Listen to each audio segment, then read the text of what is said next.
بسم الله الرحمن الرحیم. د سلام په وړاندې کولو سره مو د میدان وردګو ملي راډیو څخه تر دې مهاله لنډ او مهمو خبرونو ته هرکلی کوم.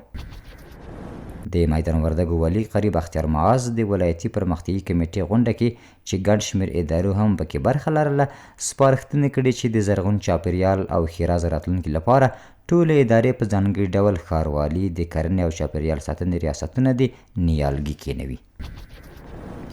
د میدان وردګو ولایت د پیښو پر وړاندې چمتووالي ریاست مسؤلین وایي د دې ولایت نرخ ولسوالۍ په اندړو سیمه کې د هغه سیند سروې بشپړه کړه چې د یادې سیمې اوسیدونکو کورونو ته ترې د سیلابونو ګواښ متوجه دی.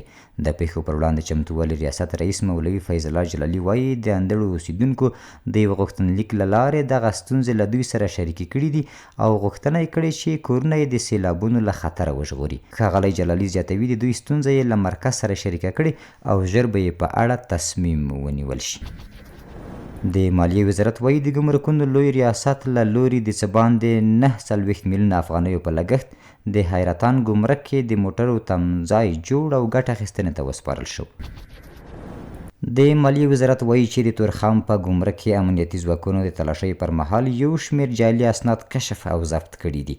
یادو اسنادو کې 1002 نکاح خطونه، 315 د موټرو لایسنسونه، 4000 او 914 د بهرنیو چارو وزارت ټاپې او 1013 پیژندپاڼې شاملې دي.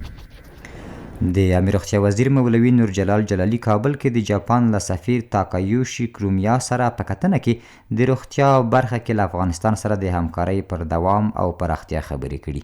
د کتنه کې ښاغلي جلالي ویلي چې د روغتیا وزارت نوې پالیسي به د روغتیا برخې د کاري شریکانو ترمنځ همغږي لا زیاته کړي او پر ځان بسیا روغتیایي سیستم ته به په تدریجي توګه لار پرانیزي.